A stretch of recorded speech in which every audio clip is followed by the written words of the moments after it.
धीरे धीरे मैट्रिक की सभी परीक्षाएं खत्म हो गईं। उसके बाद वे दोनों अब एक दूसरे से मिलने के लिए चाहते थे, लेकिन वह कहाँ मिलना है इसकी जानकारी दोनों को किसी के पास भी नहीं था, क्योंकि जहाँ वे लोग रहते थे वहाँ एक गांव था और गांव में मिलने के लिए पार्क इत्यादि नहीं होते थे। साथ ही गांव के लोगों में इतना ज़्यादा कठोर नियम और एकता होती है कि वो लोग कभी भी एक दूसरे को मिलते हुए नहीं देख सकते हैं, क्योंकि गांव में ऐसा नियम नहीं चलता है। सभी लोग अपने कायदे में रहते हैं और सभी लोग अपने बेटे बेटियों को नियम के अनुसार चलने पर फोर्स करते हैं। मैट्रिक परीक्षा तो खत्म हो चुकी थी, लेकिन इसके बावजूद भी दोनों एक दूसरे से नहीं मिल पा रहे थे। लेकिन एक दिन दोनों की अचानक मुलाकात होती है, वैसी परीक्षा देने के लगभग 4-5 साल बाद।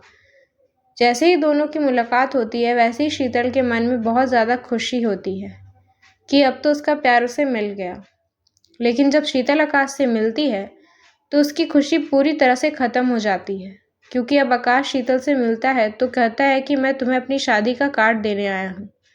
मेरी शादी 1 हफ्ते बाद है, तुम ज़रूर मेरी शादी में आना। इतना सुनते ही शीतल आकाश की शादी का कार्ड लेकर अपने घर की तरफ चल पड़ती है।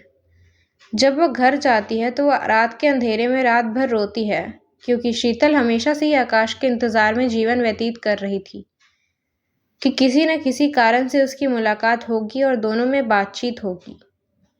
फिर उसके बाद आकाश सोचता है कि अब हम दोनों एक दूसरे से शादी करेंगे, लेकिन किस्मत को कुछ और ही मंजूर था। जब आकाश शीतल से मिलता है तो वह डायरेक्ट अपनी शादी के कार्ड देने के लिए मिलता है। आकाश की शादी नहीं हुई है और वह शादी के दिन शीतल के आने का इंतज़ार कर रहा था, लेकिन शीतल की तरफ से ना ही कोई मैसेज आया और ना ही कोई मेल।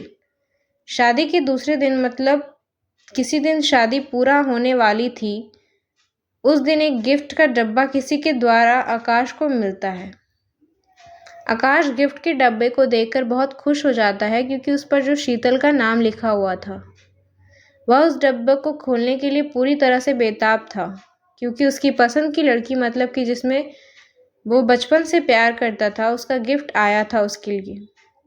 आकाश को विश्वास नहीं हो रहा था। जैसे ही आकाश उस डिब्बे को खोलता है तो देखता है कि उसमें एक छोटा सा मनुष्य का दिल रखा हुआ है, जिसमें खून टपक रहा है। साथ ही वहाँ एक चिट्ठी लिखी पड़ी हुई है, जिसमें लिखा हुआ था, तुम तो शादी कर रहे हो लेकिन अपने दिल ले जाना भूल गए हो। यह लो मेरा दिल, अपने पास रखो, क्योंकि तुम्हारे बिना मेरी ज़िंदगी का कोई मकसद नहीं है।